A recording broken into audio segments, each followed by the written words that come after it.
was told that the school GuestNet router will not let you connect to Facebook if you're on Wi-Fi. So if you would be so kind as to share the live video feed that is on our webpage, The Mill Church, we would ask that you do it on your data plan, which would mean that you have to sign off of Wi-Fi in order to share it. Comprende?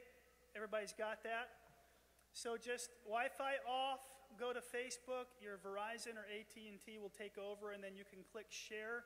If you would be so kind to do that, we greatly appreciate it. It would be expanding the audience to what we're about to share with you, which absolutely has community repercussions, and that is why we want to cast the net broadly this morning. Answer the question, Edgar. I want to do that right now. Why are you involved today for this live stream? I'm going to go over just a few reasons quickly and address you all whom we love very much. We are not, even though you made it to state and we didn't, right? We're not two independent churches.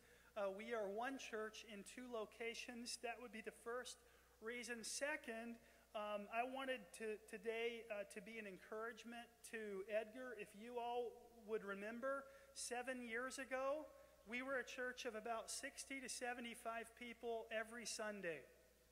And so I wanted to show our Edgar people that you're a church of 60 to 75 people every Sunday right now. And today we probably have 200 or so, including kids, in attendance here. And we're talking about building a building. So I hope that can be said of you all as well in 6 or 7 years. And I wanted to tell you that reason. Third, these spaces that we're going to be showing you today very much will serve both locations. We have students from Edgar coming to Shift. We have ladies from Edgar coming to Ladies Bible Study. We have, what's the other thing that I was thinking about? Daycare would definitely be open to our Edgar families as well. Thank you, Kip. And so we're going to need participation from both locations. A play zone that you're going to see fully enclosed for the winter months. And you'd want to bring your kids to that instead of going to cheesy McDonald's or the mall. Okay? So we're going to show you that. Fourth, every church plant, I should say this, every church planting church, and we are one of those, needs a mothership. We need a mothership. We have added over 10 families to our church since starting Edgar a year ago. From Edgar only, not including the families that we've added here in Stratford. And so we want to welcome you guys, and we intend to do that, to replicate that over time. And perhaps we have a number of families, more families driving from Mosinee. And so maybe you would say, I agree with everything you're doing, woohoo, I'm on board. But at a minimum, we would hope that you would say, I believe in church planting. We've been beneficiaries of the heart of a church planting church, and therefore we want to be involved in building a facility that would facilitate church planting for years to come. So that's the last reason. Just a couple other things.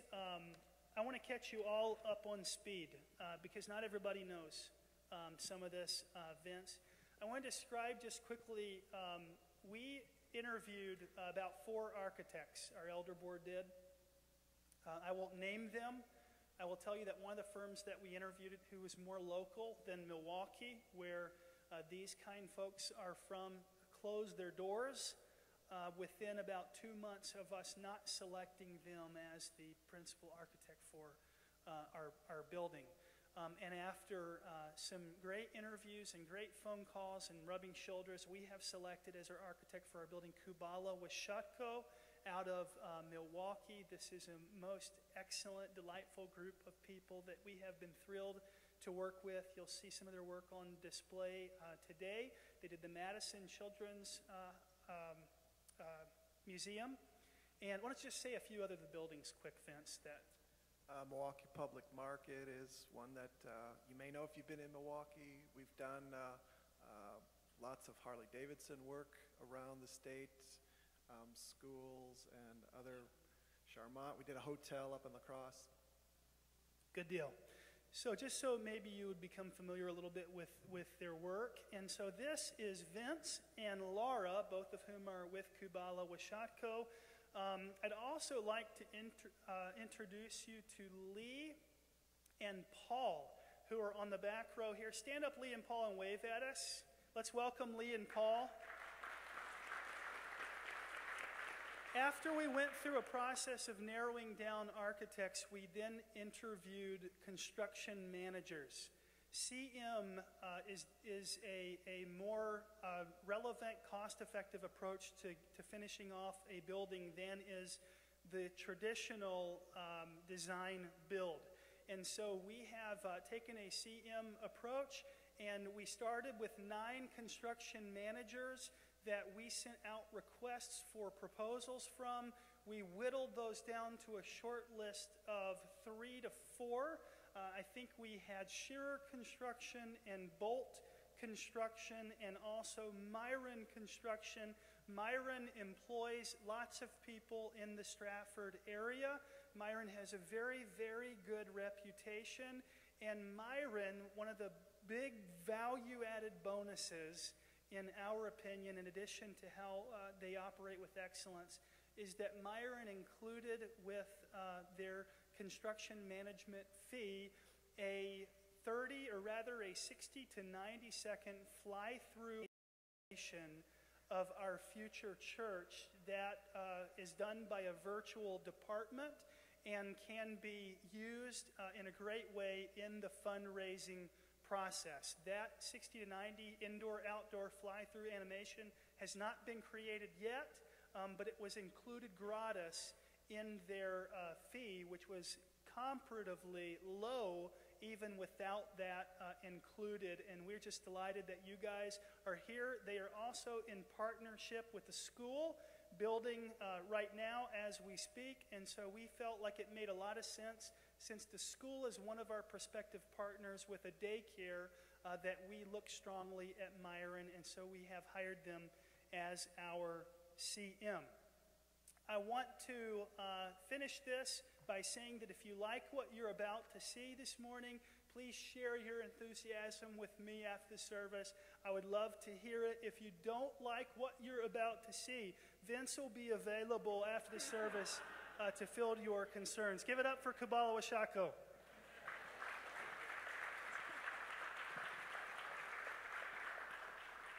Okay, can we get there we go. All right, so first of all, I'd like to also introduce another member of our team. Ethan is joining us via satellite through a Zoom connection. He's in Seattle. He is also a design team member on the project. Say good morning, Ethan. Good morning. All right. He had to get up a little extra earlier than the rest of you this morning on Seattle time. So this morning, we're really pretty excited to be at this point. And we've worked with a really energetic group here at the Mill Church. And months ago, we started going through a process that we call pattern writing. And we started to map out what are the things that are essential that should be a part of this design process. And I shared those with you at a congregational meeting, and Laura later on will share with you how those patterns have made their presence in this plan. So today, I'm going to unveil what we have as the master plan for your future home at Mill Church. So what we are seeing here, and I don't know if you can barely see my little pointer here, here is Highway 97 or Weber Avenue. There is the custard stand that is south of our site. And the red line here indicates the footprint of our about 10-acre site. To begin with, we have positioned the building, the new church, at the high point of the site. It is in the northeast corner of the site. And what that does is it allows this building to expand over time as you grow. In this phase, we are preparing for that future expansion with a sacred worship space to happen further west of the multi-purpose space. As we also are keeping in mind the future expansion of education spaces, and that can happen along the east face of the building, and allow the building to continue to have a presence and grow over time. In this first phase, we have the parking lot set to the south side of the building. And as some of you may know, there is some storm water that discharges onto the property. We are going to rechannel that storm water via underground pipe so that it discharges to the west here. And that is going to be allowed to infiltrate into the existing wetland area. But our new parking lot, any of that runoff, stormwater runoff, we have to treat. So that finds its way through a dry creek bed that will be designed and into a storm pond that will clarify any of that stormwater runoff.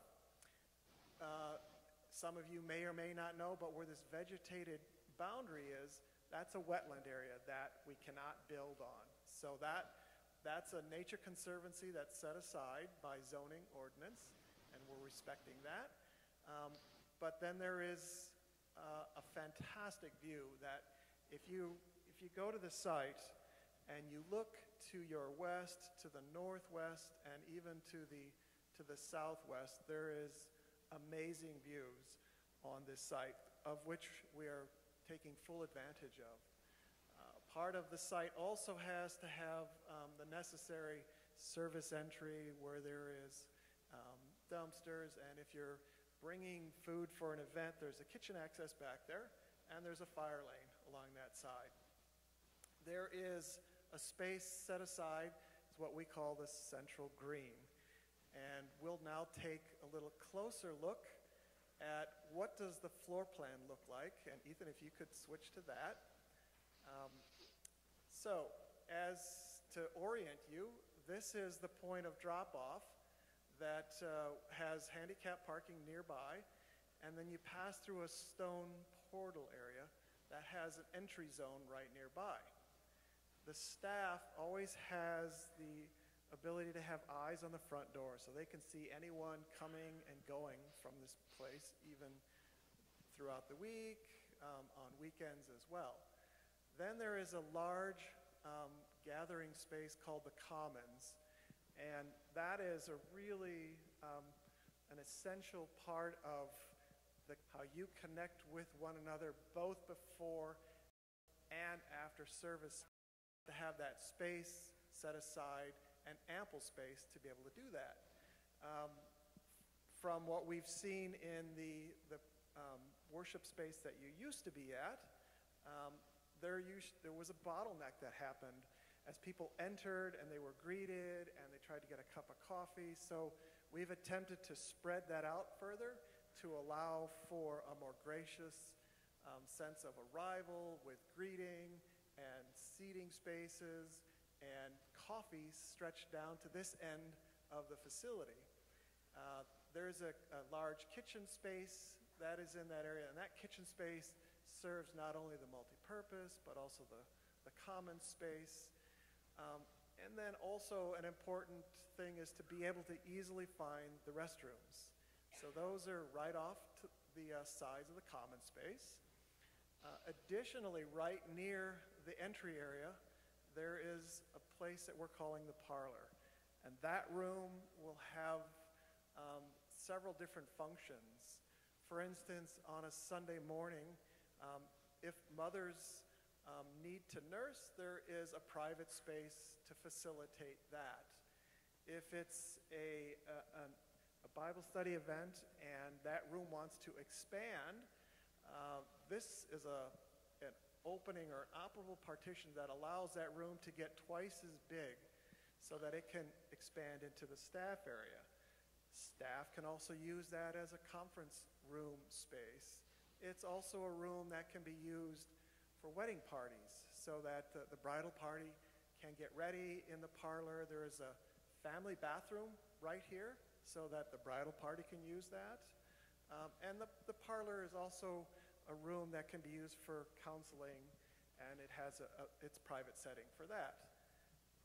As we move through the Commons, and if it were a Sunday worship opportunity, then you would proceed into the multipurpose space. And the multipurpose space is essentially the size of the room that we're in now, plus or minus a few feet. So it gives you a sense of what's going on. That's a almost high school size basketball gymnasium, short by 10 feet in the east-west direction. So that allows us to seat at a maximum capacity up to 500 people. And Ethan, remind me, what is our seating capacity when it's in a dining setting for the multipurpose? We're over 200. So over 200 people. And you can see the round tables that are shown in that area. So you could have a 200 sit-down food event in the multipurpose. They could even set up a smaller food event in the common space where that seating can be removed and dining setting could be set up in that area too. And remind me, what was our rough count that we were getting for a dining seating in the commons area? I think we were almost 100. Yeah, so it gives you another nice venue option to facilitate that. So now from the education side of things, there is a check-in area right here, and as parents arrive with kiddos, there's a wonderful peek into this play zone, and these are some sliding doors that would slide open when it's check-in time. There is this beautiful play zone that's central to all of the classrooms. So as we move all the way down to this end here, that's the Pebble Zone 1 to 2-year-old space. Next to that is the nursery, and then on the opposite side of that is the Pebble Zone 3 to 5-year-old, and then lastly is the Rock Zone up in that area. So how do those grow in the future? The Rock Zone would expand out to the north to be able to virtually double its capacity, and then each of the Pebble zones and the nursery, they can bump out to the east to facilitate increased capacity in those spaces. How does this space grow to facilitate a future sacred worship space? You'll see this dotted line right here. That is a connecting corridor that would happen in the future that would then have the worship space still positioned in a location to take advantage of the most beautiful view off to the west. And then I failed to mention, with the kitchen too, there is area for recycling, and there is a mechanical yard out here, a mechanical room, and storage so that we can move tables and chairs back and forth as the multipurpose changes from a worship space on Sunday and a gymnasium use during the week. And what's really happening here is that this place is a community center during the week, and it's Mill Church on the weekend. And it needed to be able to facilitate both of those uses fairly easily. And you're sort of in training right now in how you use this space, and you set this up each Sunday and take it down so that the elementary school has access to it for its gymnasium use during the week. Ours will be a little easier, so you're not going to have to tear down quite as much equipment each time to flip it between the two uses. Okay, there is also facilitating, or adjacent to the education spaces, there is an outdoor play yard. And this outdoor play yard is, it's set down, it's at the same floor level, but the way that the grade or the topography works is that there's a retaining wall along this north and east side that's about 4 feet high, and it tapers itself all the way down to 0 by the time it's at the entry portal. Lastly, I want to point out that there's a central green, and that is a really wonderful attribute of the plan. And that central green allows a lot of different potential functions. There is a baptismal font out there that would be facilitated in the second phase. So there could be a wonderful outdoor baptism. Zach has shared with us how he's conducted baptisms at the pond at his house, and what a fantastic experience. Now that can happen here. When it is the youth takeover night, there is a fire pit that's out in this area. All of these things are on the central position of the central green. They can take advantage of both the views out to the west, as well as you can look down or out to those spaces from the multipurpose or the commons space. The central green could even be on a really nice summer day. It could be an outdoor worship opportunity. We've screened the central green from the parking lot with a berm and some landscaping along its southern border.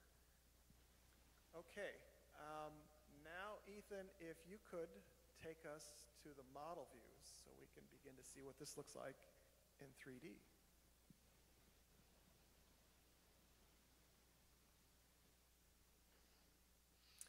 All right, so let me orient you. Over here is Highway 97 or Weber Avenue.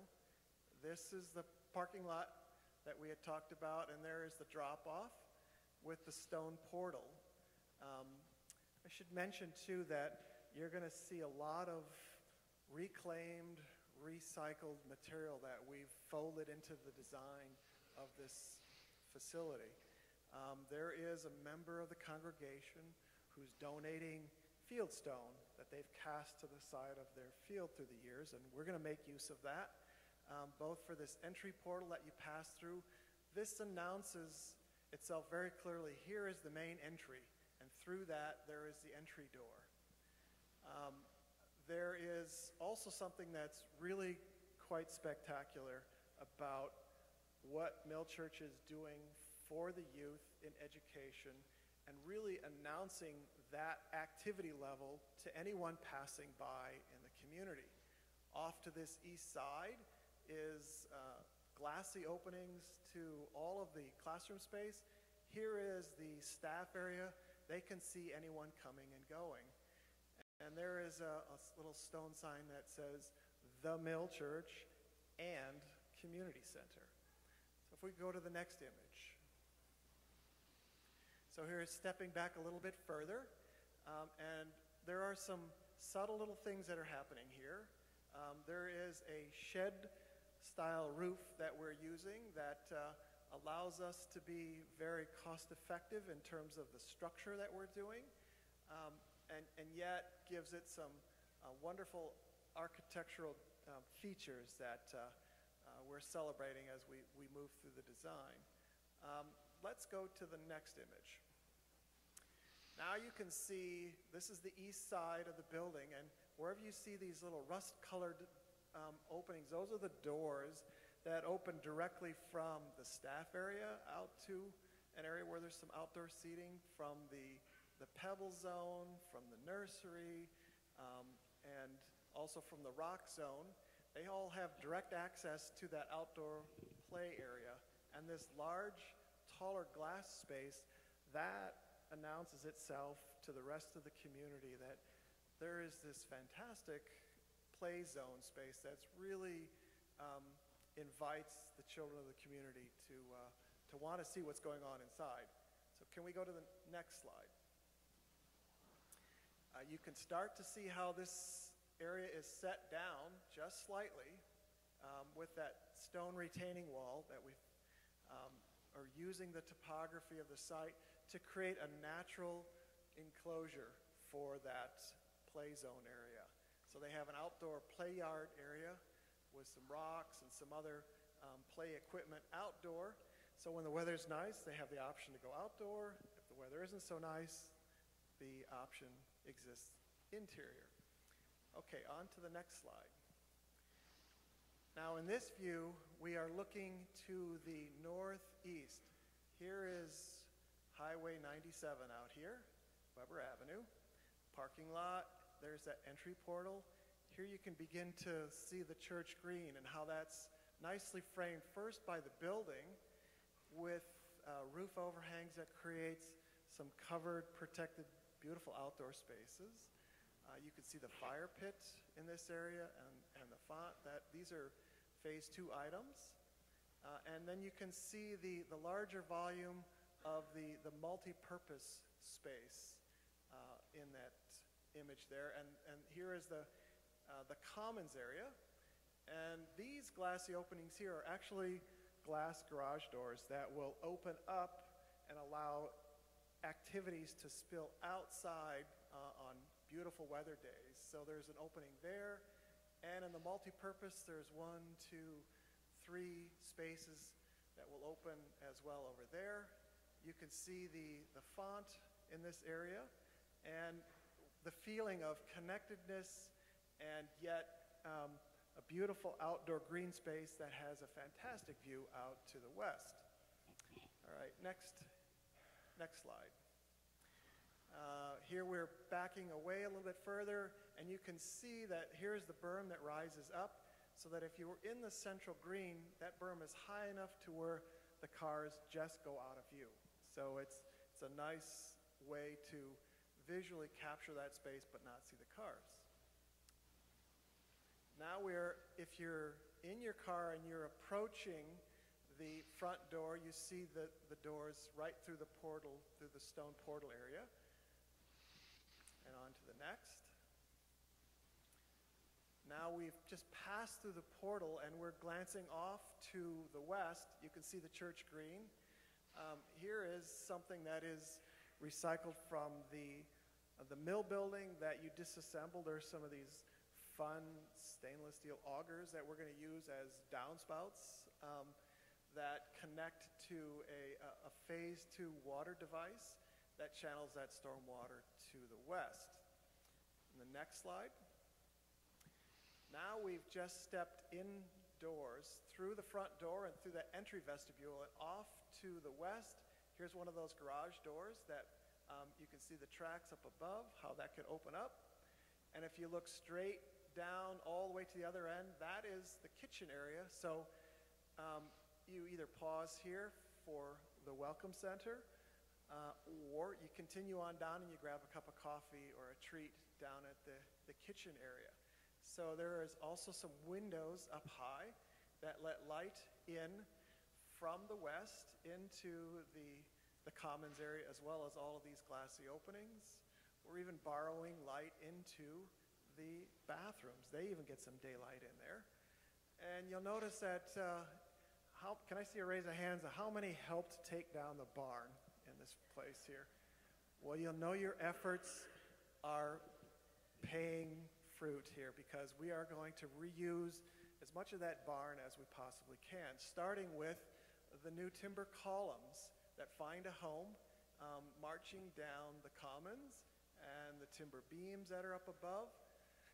The siding that was recycled, that starts to show up where we have a combination of some is siding, some is new plywood, so that we don't overdo it with the barn wood, but there's a nice balance between the recycled and the new material.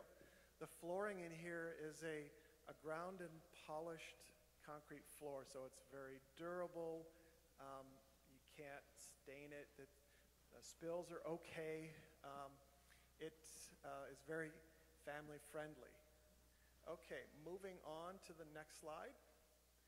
Now, there's the front door that we've passed through, and we've worked our way through the commons and then off to this side here. This is the entry into the multi-purpose or worship space. So that's a very glassy entry in that area too.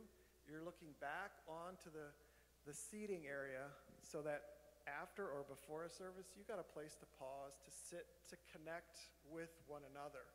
The space also facilitates the during the week usage. When this is potentially a daycare facility, parents have a space to pause and to connect with one another after dropping their children off at the daycare. Um, and then again, you can see up here, those are the windows that are up high, bringing daylight in. We're trying to make a really strong connection that this building has with the beauty that God has given us on this site and the view that surrounds this building. All right, next slide. Now again, there's the front door of the entry area to the Commons. There is the office entry, there is the welcome, and there is bathroom entry on either side. There's some coat hanging space, there is some display space to let you know of events and future activities happening at the Mill Church. Here is the play zone that at this point, it's now classes in session and the doors are slid closed, and so there's the separation and security that is necessary there. You can see the play zone and the climbing tube that announces itself up above, poking out in that area, and then right off to the side here is the kitchen, and there's some drinking fountains. Next slide. All right, now we're in the multi-purpose when it's used as a gym. And you'll see all the openings. These are barn doors that have slid shut in front of the windows or those glass garage doors so that they're protected from the ball impact during basketball use. And there's windows in this side, on either side here of the west side. Those are also protected. You'll notice that we put the basketball hoops, the type that can roll out of there, so that unlike this space, the hoops go away when it's worship time.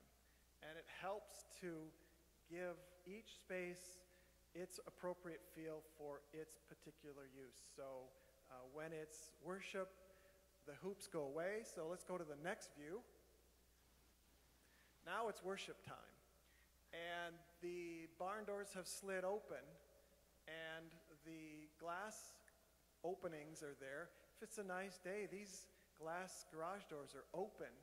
The end windows are open with that view to the west. There is a large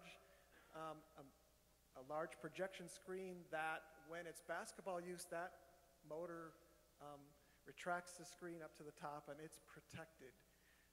There is the barn wood that's used on the lower half of the wall all the way around. So it's a durable surface that balls can impact that. And then up above is the plywood finish. You can barely notice it in here, but there are windows that are up here at the top of that wall. And I know that's something that when we first got introduced to Mill Church, and I had a chance to look at the thesis project that Zach had written. He had talked about the divine light, and that really resonated with us, and that we felt that whenever we have the opportunity, we want to introduce that divine light into this worship space, into the public common space, even into every classroom, in every meaningful way that we can, being mindful to not have it to where it's a glare issue. So all these windows have the ability to be adjusted where we can filter the light when we need to, let the light in when we want to. All right, so now this is the view that Zach would have looking back at the congregation. And of course, what we've done here is the flooring is a rubber floor, and we've muted it down so that as you look down, you see all the stripes and all that on the floor, so that we can switch from the gymnasium use to the worship use. You barely notice the lines on the basketball court. You can start to see these windows up here and how it's letting filtered light in at the top, and how that helps to animate the space. And you see the steel columns that are rising up and supporting the roof structure there as well. And then lastly, the next slide, there is the space just outside of the multi-purpose room, so that if it's nice weather out, the opportunity to to socialize before or after a service exists also in the outdoor environment. Okay, at this point, I'm going to have Laura walk you through the patterns that each of you helped us understand how this place should function and what are some of the features that the plan should have. And she's going to show us where all of those features are that you would ask for and how they exist in the plan. So like Vince said, I think the last time you saw him, he was giving you the patterns that we wrote, which is really the first part of this whole process. So I just want to, and I think he's inadvertently mentioned all of them throughout this presentation, but we just want to go back through and show you that they made their way in and we remembered them throughout the process. So what? If I did a good job, I shouldn't need the pointer. So gathering at the mill is, like he said, we want to give you a welcoming face to Weber Avenue, show the life within the building, lots of glass, invite people in. Next slide. Ethan. Meaningful reuse, so that really made its way throughout the building. Everyone who helped took down the barn.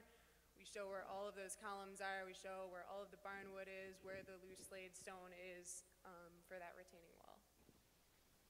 Next. Preparing for prayer. The whole common space gives you a chance to let your road consciousness subside as you transition through the portal, through the common space, and prepare for worship. Next. Framing the view. These show the opportunities to take advantage of those beautiful views that you have on the site through the big openings on either side of the multi-purpose space, as well as multiple openings from the commons area. Next. Naturalizing stormwater highlights how all of the stormwater on the site will flow into the wetland space, as well as the dry creek area highlighted in orange there. The central green just gives you that opportunity everywhere to spill outside into that green space from the multi-purpose room as well as the commons. Universally accessible, everything is on the same grade, and there are handicap accessible bathrooms, as well as being sure that wheelchairs can use the central green and the play yard as well. And a point to note there is that we didn't segregate a handicap accessible path versus an able-bodied person path. They're all the same, so that everyone feels just as welcome if you are disabled or if you're not. Phase 2 flow to fellowship, so we highlighted where the next phase of the project will be, and from that worship space shows how everyone can flow into the multi-purpose room, which will be a great fellowship space when you have that next.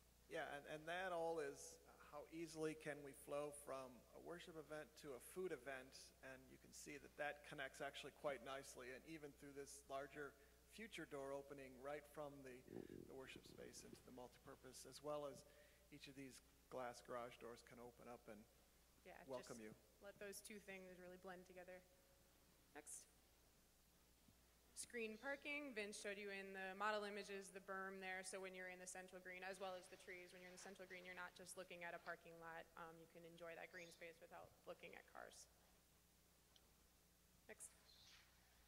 The shop, highlighted down in the corner, is part of phase 2, but we know that part of your mission really could use a space to help people with. Yeah, and currently you have a storage shed building, and we're going to move that down to this location in the site in phase 1, so that gets reused. Yep. Blur the indoor-outdoor divide. You can see we took every opportunity to let you go outside, either to that play yard, the staff patio, or the central green with all of those big doors that can open up, as well as the smaller doors that connect the offices and all of the children's area. Next. The accommodating commons. This again just shows all of the areas that the commons connects to, be it the kitchen, the greeting area, the bathrooms, the multi-purpose room, and the play zone becomes a space that really unifies and pulls everything together. Kitchen at the heart. Again, just showing that central kitchen location and how easily it can serve a variety of spaces when there's a big event in the multi-purpose room, or a mid-size event in the commons, when there's coffee, or if there's snack time with the play zone. Staff and volunteer living room down in the corner. Again, just showing that they have that parlor that can open up and become a bigger room that can be used for meetings for the staff, and having their eyes on the front door, like Vince said, is important. Youth takeover, so this highlights all the spaces that when the youth is using the space that can transition, so they can be in the gym, they'll have a space to go outside, which I think will be great. They can use the common space, they can have smaller breakouts in the parlor space, they can have meetings in the rock zone, they can be using the kitchen, so they'll really have free reign of a great... Yeah, the shift ministries, and what it really does is the building transforms yet one more time for when it's youth evening and shift ministries, where they have access to all sorts of venues that really enhances that ministry opportunity. Distributed storage, which is important for the shift ministries and everything else, highlighting that all of those rooms have places to put everything when they're done, which is also important when it transitions to daycare. So the closets, it's probably hard to see, but each of those rooms have 2 closets in the Pebble nursery rock zone, so that there can be distinctions for your use and for the daycare use, which then goes into daycare adaptable, showing the areas that the daycare would be using. All of the rock zone, pebble zone, play zone, nursery, the bathrooms, and the play yard. The greeting zone, again, like Vince said, this alleviates the bottleneck that we heard occurred at the previous facility. So now someone, if they don't need to stop at be welcome, they can go right into worship. And if someone does, they're not creating a log jam, essentially, on the way to and from worship. The multi-purpose room, I think, is self-explanatory, but just trying to create a great worship space as well as a gym that can perform a lot of different functions. The divine daylight in the worship space, so this highlights the clear story windows that you saw in that image that Vince said you can probably barely see them up there, as well as the views to the west, and then clear story windows there as well, letting as much light in as we can. The quiet parlor, again, we heard the need for sometimes private meeting spaces, and so that gives you an opportunity, again, for nursing mothers as well, staff meetings, Bible groups, just highlighting that. I think that's all the patterns, right? All right. Okay, so Ethan, if you could maybe bring up the floor plan again. So what does all this cost? We've worked through several iterations of this plan to get as much of all of the needs that we could squeeze into phase 1 and yet segregate what we can to phase 2. And we're at a construction cost, an all-in cost of $3.4 million. So what I'd like to do now is open up for questions that you may have, and we'll attempt to answer them as best we can. Thank you, Vince. And Laura, will you give them a round of applause for sharing with us this morning? And even before we take questions, which we're going to do, I just want to quickly say that the vision behind this design is for our church to look like, in a symbolic way, a mill. A mill, as we've described, is a place that processes goods and across the Wisconsin landscape forever, centuries, lumber mills, cheese mills, paper mills, you name it, feed mills, of course. And so you'll notice that this overall design has a very industrial vibe. I want to thank Ethan also. I forgot, Ethan, thank you for the hours that you have poured. This was a big deadline on the part of our church leadership team. This was a major deadline on the part of Kubala Washatko. The only thing that I would express that was different in this presentation that I'd like to communicate to you just so that everybody's on the same page than was in my heart and head is the interior, which looked relatively dark and as fun as the exterior was, which was clearly that with you. Some of you may say under your breath before we take questions, Pastor, you've really fallen off your rocker now. $3.4 million is an exorbitant amount of money that we could not possibly afford. Let me just give you an idea of how we might raise $3.4 million before we take questions. First, I think we can raise $1 million on the part of our church family here in this space. We have about 250 people who meet weekly. We have about 400 to 500 who call this their church home in a very committed way. That means we have half, by the way, in attendance each Sunday. Y'all need to do something about that. But I think we can do this. $1 million isn't, I'll tell you this, there will be bake sales, but it ain't going to happen only by bake sales. It's going to have to be a tremendous commitment on the part of our church people. I think we can do it. Experts suggest you can raise 2.5 to 3.5 times your annual church commitment, your annual church budget, I should say, in a capital campaign. Our annual church budget this year will be about $350,000.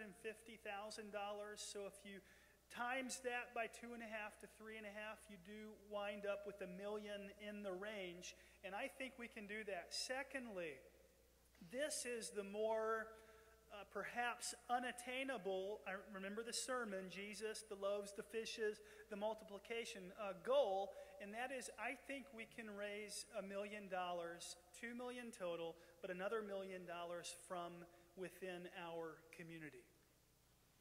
This building is in part for the community that I've mentioned we have a mandate to reach. This is essentially a mini YMCA for the community of Stratford, with community hours for multi-purpose center where they'll be able to have basketball practices, perhaps an indoor play zone with community hours, a daycare utilizing our children's spaces. Kids are currently driving from Stratford to Marshfield to practice with their athletic teams at the Y because there's not enough gym space in Stratford. Our community just turned down a referendum to put a gym and auditorium here, but 40+% of you said, yes, we want it. So that's a big contingent, and I think we're going to get some wind behind our sails in the community. We love Stratford. Scott Winch in particular, we invited he and Amy to be here today. Both of them are out of town. He has said, I would love to visit in the future and express our desire to put a daycare in your space.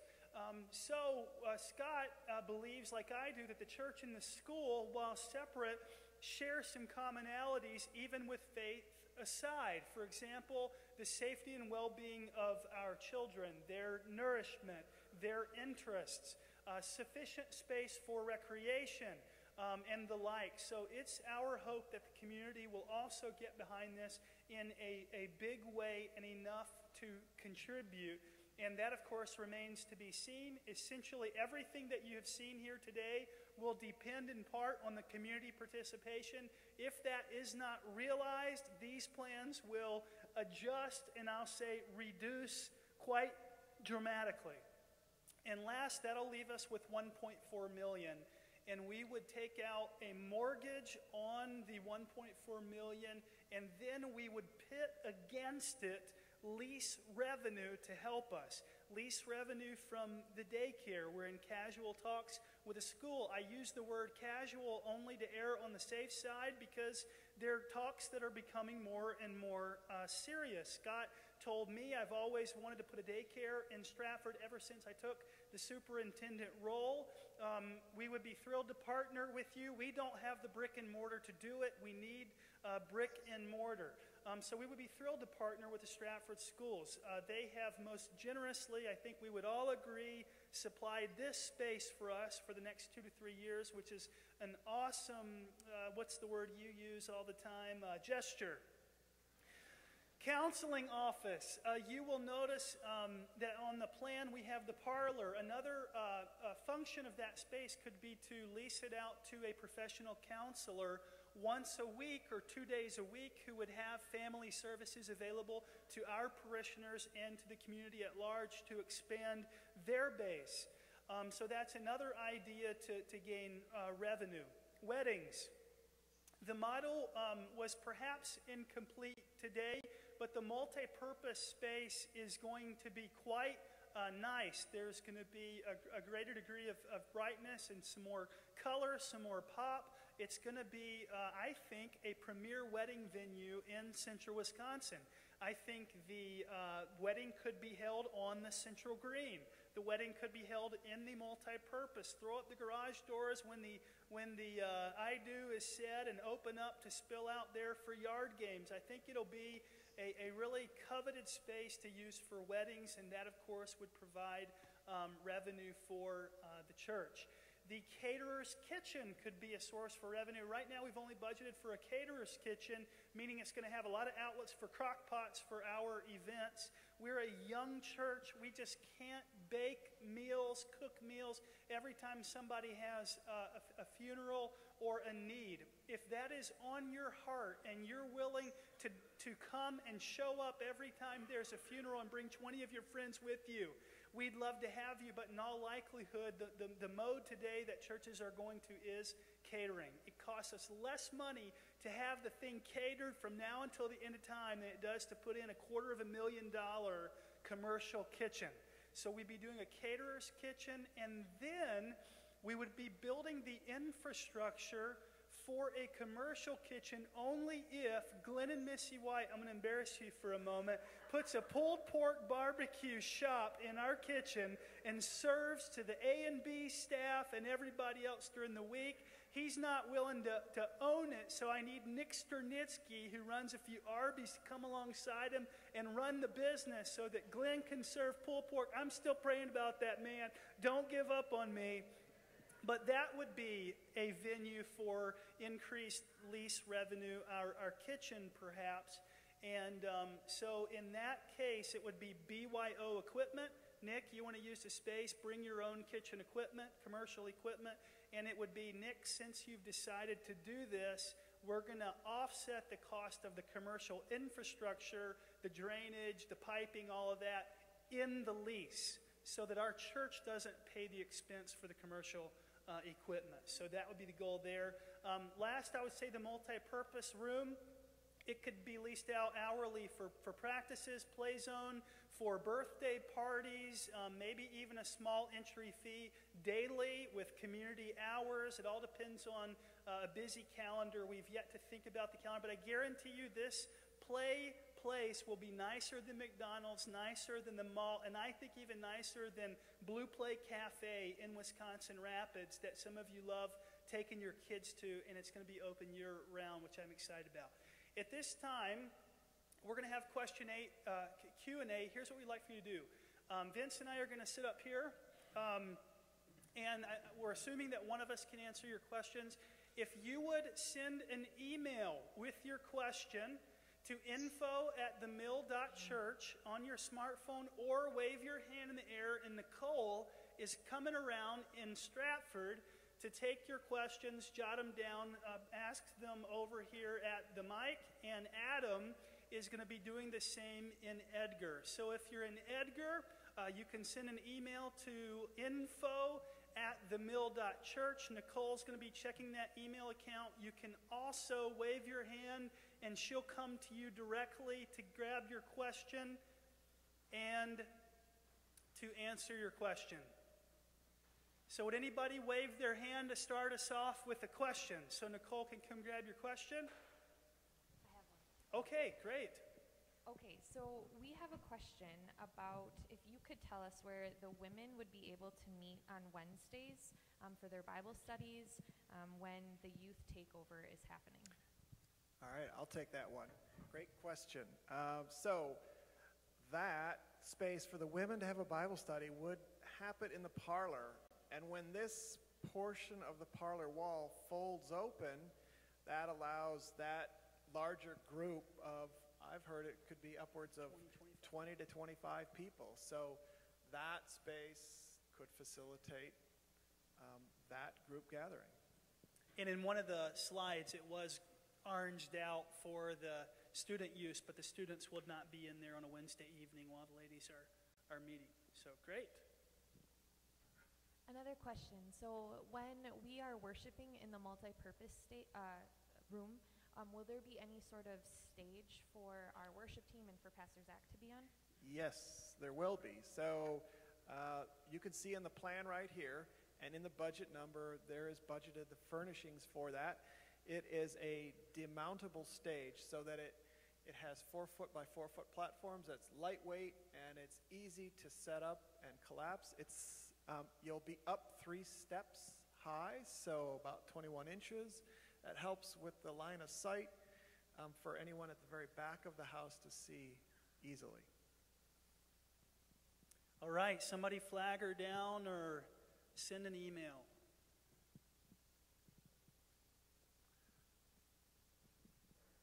Or just raise your hand.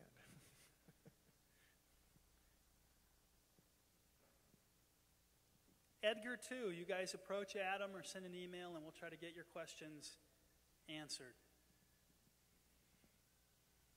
So the question was, are the 2 bathrooms that are shown here in the Commons the only ones that will facilitate for both Rock Zone and Pebble Zone, Nursery and Pebble Zone, or will there be bathrooms within those classrooms? Great question. There is, first of all, the larger bathrooms that would be available for them, but the more convenient one is a bathroom that's right inside the education space, and that is so that when the doors are slid closed for education time, that the child never leaves that safe zone, so that teachers can keep a little closer eye on where their students are.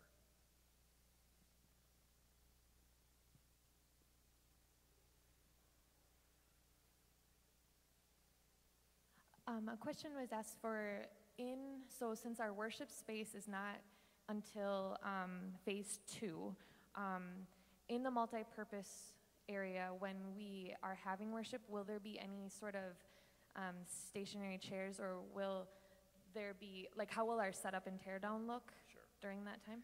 Okay, so because the multi-purpose is a multi-purpose room, there will be lightweight stackable chairs that can be removed, and they would be stored right in the storage room space. And it's all about trying to minimize the physical effort necessary to transform it from a worship space to a gymnasium use. So, yes. And I would add that it's our hope that we have full court basketball on occasion, but not weekly.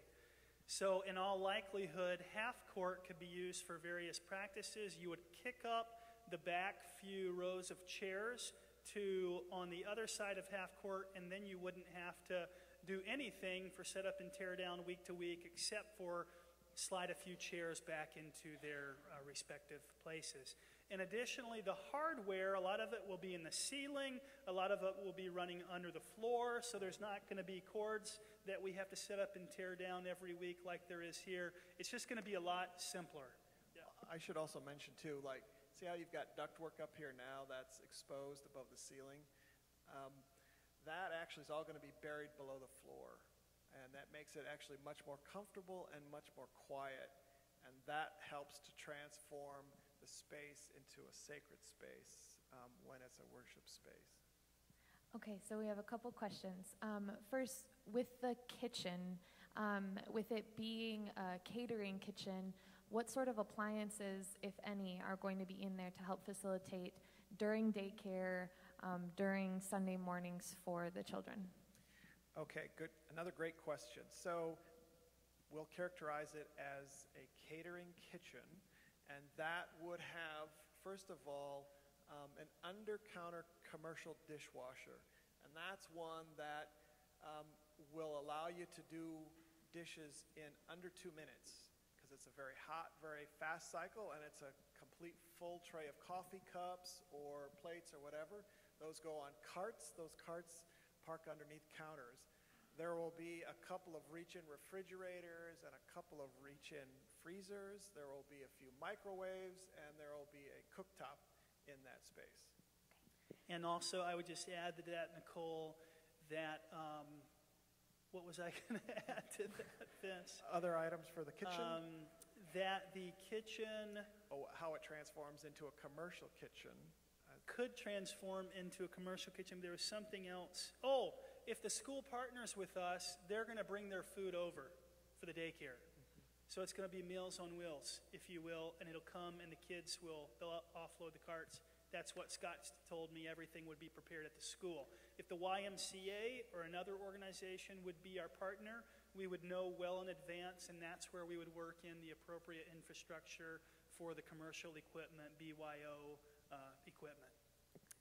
And FYI is that the footprint of the kitchen that we have laid out is very similar in size to an Arby's kitchen, which would facilitate Glenn and his pulled pork lunch menu. And to that end, there's also an area out here for a walk-in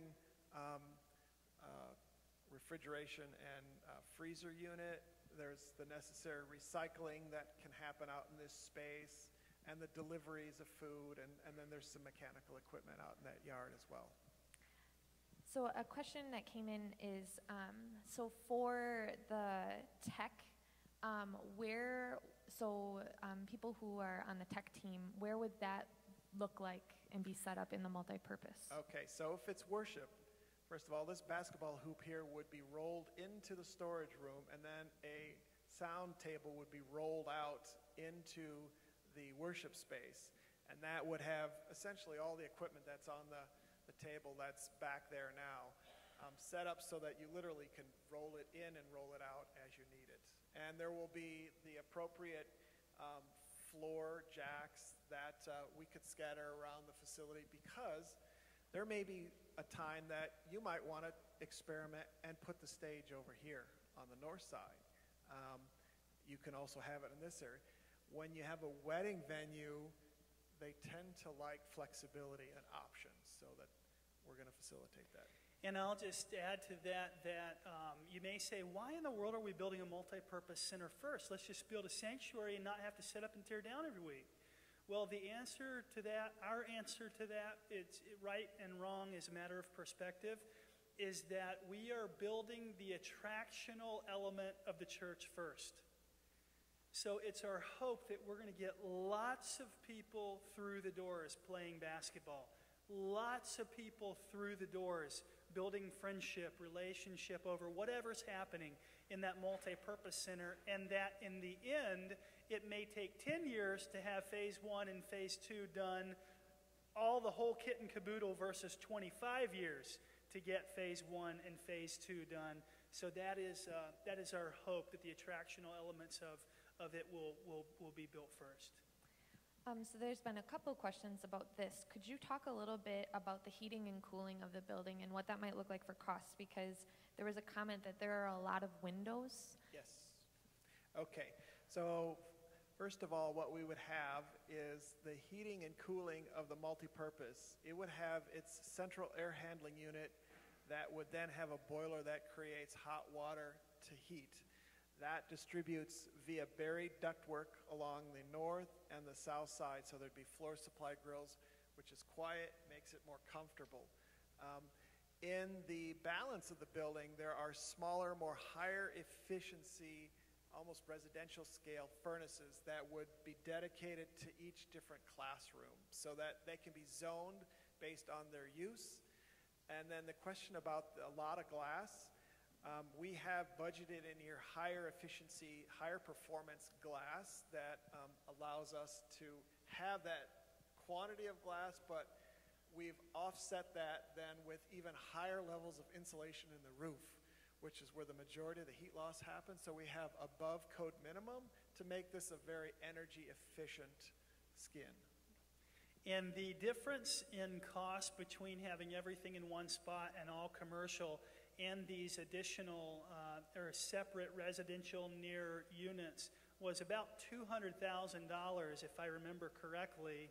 Is that right? and then we were told that we would have the same life out of all the equipment, so we're spreading things out a bit to save money. So I'm going to combine these two questions together so I don't forget them, okay?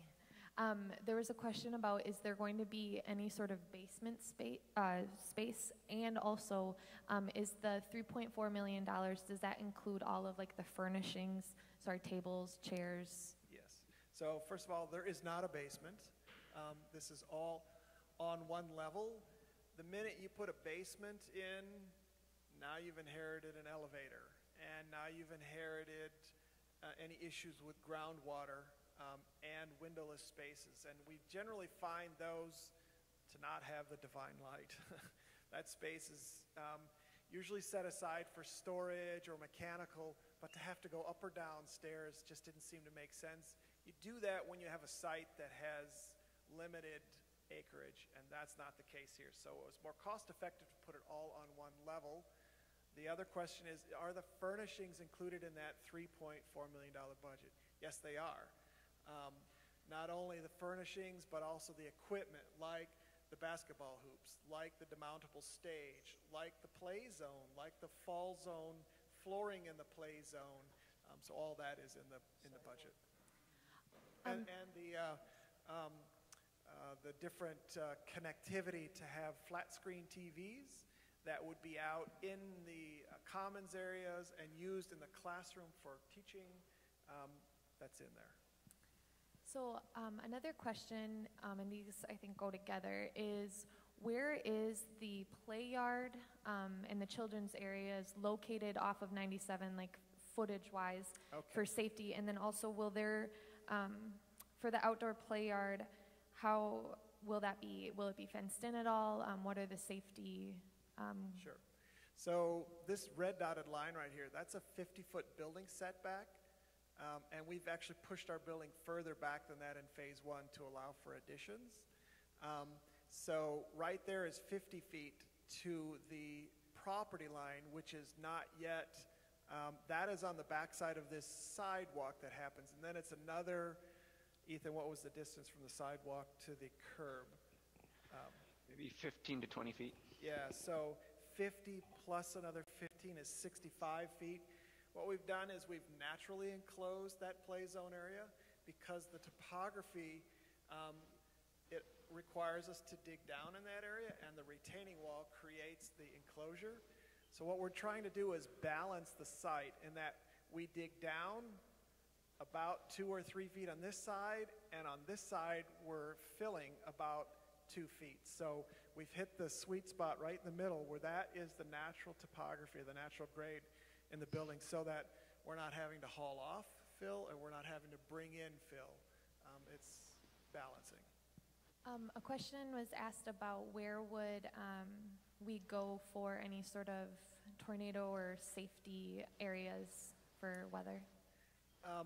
That is something that there is code requirements to create a safe zone for tornadoes, and it's not a direct requirement in a church setting, but generally speaking, what you'd want to do is you'd want to go to an interior windowless space. So there's a couple of options where you could go.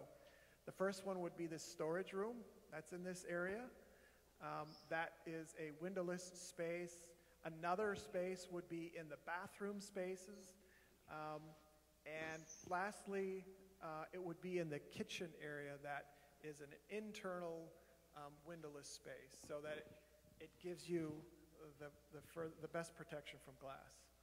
And are we up to code with numbers of people fitting in those areas for tornado, whatever? Again, it's not a code requirement. Oh, okay. It's an elective choice for you to be able to do that. And to be able to divide amongst those 3 spaces, you would be able to fit a close to full house of the multipurpose, dividing it into those 3 spaces. And I would just add that for the former question that I don't know if we'll need a fence above that retaining wall or right just behind that retaining wall, but if it's needed for the safety of our kids, we would certainly do that. And part of that balance there was that we made that classroom space visually accessible to the person driving by, that they see the activity and the life of things happening here at Mill Church. And that's a really cool thing that's really worth celebrating. A question was asked what the staff offices would look like, and would they be able to facilitate like the daycare director or anybody else who is using our space? So one of the offices would, in all likelihood, be multi-purpose, Pull up the model, Ethan. which means that a couple staff may share it, which means that a daycare director perhaps might share it. Even in this size, a daycare director role would likely be part-time, so there may be some working from home.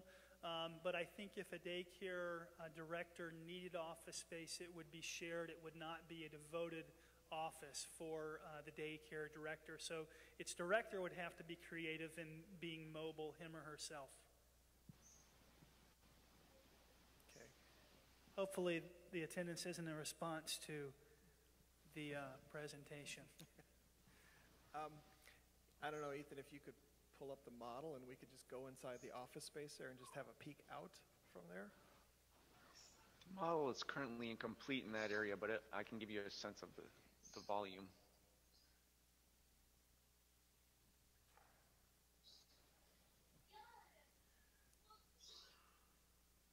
So that when you're inside the office space and we turn and we look towards the south, you can get a sense of the eyes on the front door and who's coming and going, just as soon as we get out from within a wall.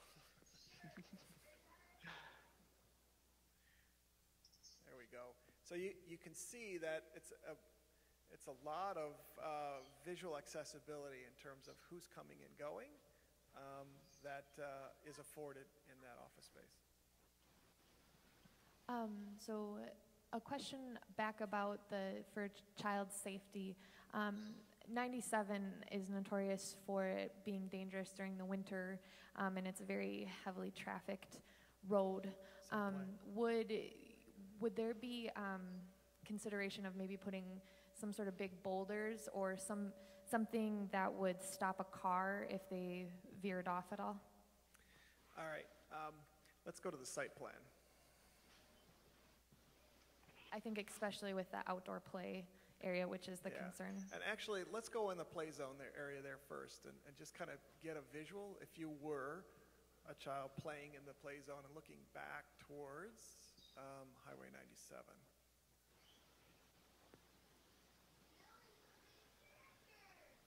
Remember, first of all, that's set back 65 feet.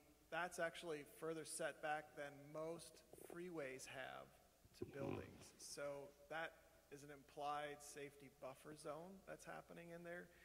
And you'd have to jump a curb first and then slow your vehicle down as you approach the building. And a 65-foot buffer zone is what is considered typical for, even beyond typical for the rate of speed that cars would be going by on this road. Okay. We would likely petition the village first to lower the speed limit farther north as people are southbound, if possible, or the DOT if it were necessary. I think probably before putting the boulders in place, given the amount of setback. Yeah, and part of it is that anything that we put between the building and the road further blocks the view and the sense of welcome to the facility. Thank you. Another question was asked for the kitchen use. Would it be open to other people asking to come in to partner with the church? Would it be a kitchen to where they could do that? I don't know the scope of the request, if it would be something as like a pizzeria, like a delivery. Absolutely. I would okay. have a conversation with anybody who wanted to start a little cafe in Stratford. Or sure. I don't know about a pizzeria. I'd have to think about a pizzeria, because that's very, singular in its approach, but maybe. Another question, so back about the tornado safety, could the multipurpose room work as one of those safe areas if it was covered simply by the barn doors, since all of the windows would be Good point. covered up? Good point. Yes. Yeah, so the only exposed glass would then be the high glass that is on the south side and on the east side, but that's under a generous roof overhang as well, so that glass is afforded some protection from the overhang. And Nicole, before you go further, let me just give some closing remarks before we have everyone leave. God bless the Footers for sticking with us through this irrelevant presentation for their family. But I would say this in closing remarks, and we'll take more questions, but just so everybody knows, where do we go from here? That's the main question that I wanted to ask. First, we pray. We pray for our church. We pray that people will continue to come and know Jesus as their Lord and Savior here. We pray for the entire process that we're going to need to go through to see this become a reality. Second, we plan. We are going to be launching a multi-month planning process for a capital campaign launch for the fall of 2017. I realize that may seem like a long ways away, but if we're going to raise $2 million between our church family and our community, that takes a considerable amount of strategic planning. It takes media, it takes video, audio, pictures. So we need to figure out how best to get every level of participation engaged. And so we'll only get one shot at that. We need to make sure we do that with excellence. And then last, I would say that at some point, we've yet to put a date on the calendar. I think we have recorded this and we'll make it available to the rest of our church family, those who have missed it. But our membership will need to approve the step forward into a capital campaign process. We'll basically need to say, yes, this is the master plan that we would like to go with, or with these modifications, and we're committing to this and going into a full-fledged capital campaign. We don't need to approve the 3.4 at that point. That would come much later when we see how much money we could raise, and then we would say, well, we've raised this, we need to approve, we have this in cash, we need to approve how much we're going to borrow from the bank. That would be the point to vote on the dollar amount, but we would need to vote to take a step forward in agreeing on this plan or a derivative of it, and then that we are going to move forward with the capital campaign. And that is, I would say, hopefully by the end of the year, we'll get that on the calendar, do absentee voting, all that, and give you a chance to participate in that way. Those were my last comments, and if we want to take a few other questions, we can do it. So this may be a question for Pastor Zach. For the community or someone in the church, would they be able to come into the church midweek, hang out, sit within the couches with their friends? And then this might be a calendar question, but as far as the play zone, how will we be able to determine community open time or daycare open time? Will they facilitate together? So those two times would not be together. The daycare would have its designated time to use that space, and the community would have its designated time to use that space. We're still at kind of a bird's eye view. We felt that it would not be a good investment to fork out the calendar 3 years in advance, not knowing who the respective partners are going to be and so forth. So we don't have yet the answer to all those questions, but I would say that generally speaking, we will have to have a plan when we go to community players and businesses and so forth and ask for partnerships, because they need to have some sense of when the building is open to the community if we're asking for an investment from the community. So we don't know the answer in detail now, but hopefully we will in the future. And then, so as far as the process of going into phase 2, if for on the stone wall, the retaining wall, if to the east, if you were to add on to those children's rooms, how will that look? Will that stone wall need to be removed, or? Good question. And actually, possibly no, because of the position of the wall. The bump out that we're looking for is probably coming in this neighborhood here, still leaving enough room for the outdoor play space to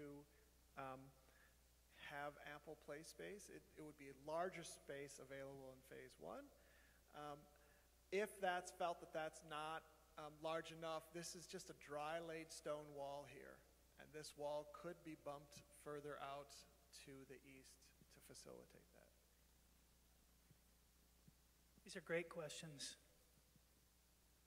Holly's got her hand up back there. Ethan, can you give me a dimension on how far it is from the stone east retaining wall to the east face of the pebble zone?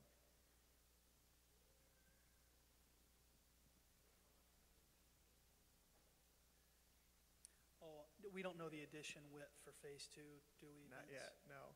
So that is about 27 feet out. And it's a good question, but we don't know if you're doubling that space or if you're adding a third to it. That's something that we'll know further down the road. Depending on what the need is at the time, I guess. So this question is in relation to, I think, with Myron. So if it takes us, say, 3 years to raise the money, how long will it take to build phase one building, to physically build it? I'll attempt to answer this because I think I've heard this answer before, but I think that we're in the neighborhood of about a 7 to 8 month construction window. And they're nodding their heads back there, yes. Okay. And then another question. So the wood that is displayed throughout the entire building, can you give a little bit more detail on how it will look? Because there's a concern that it might have like a plywood type look. How aesthetically pleasing will it be? Okay, so actually to be more on the funky side, and I think what we're going to do is it has this sort of raw kind of industrial aesthetic to it. It is plywood that has a light wash stain to it, and it's going to have intentionally exposed fasteners. The screws would be done in a pattern so that it's actually cool. We've done this in coffee shops, in other spaces that it feels actually very wonderful. And I know that we took the elders through a number of those settings. And how would you describe the feel of that space, Zach? Yeah, I thought they were fantastic, and I would say that I share the same concern as whoever sent that question, because I think it looks a little bit too much like raw plywood and kind of maybe a cabin feel in the current state of the model, but this is underdeveloped. I look forward to many, many hours with Ethan, who's on the other end of the line, and with Ariel, I believe her name is, the interior decorator, with Kubala Washako on color schemes and all of that. And those finishes, whatever they are not really necessarily going to be close to what we're seeing today. This is more Placeholder. of a delivery, of a placeholder in helping you kind of wrap your mind around what the space might look like. So this is, I'm going to put these two together so I don't forget again.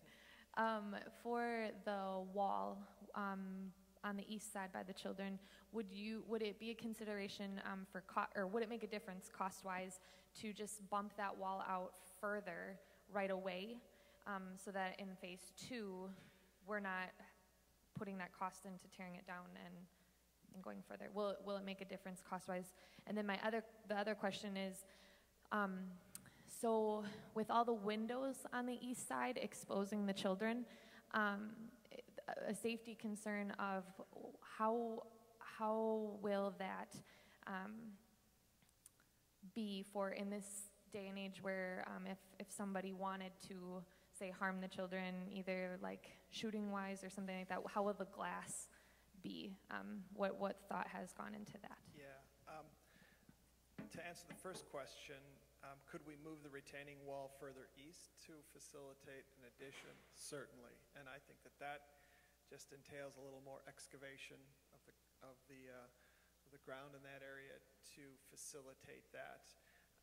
In terms of the glass, it's not bullet-resistant glass, and it certainly is an option in there.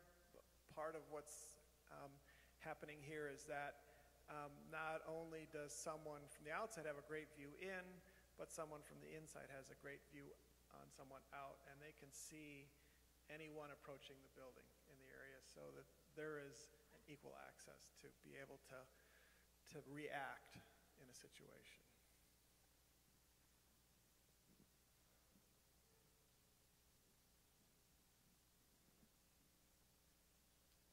All right. Well, then I will take that opportunity to cut it off, since we've had lots of wonderful questions. Thank you for coming today, everybody. Can we thank Kubalo one more time? Myron Construction one more time, and also Brandon, who generously donated this live feed for us. Thanks, Edgar. We love you all, and we'll see you next Sunday.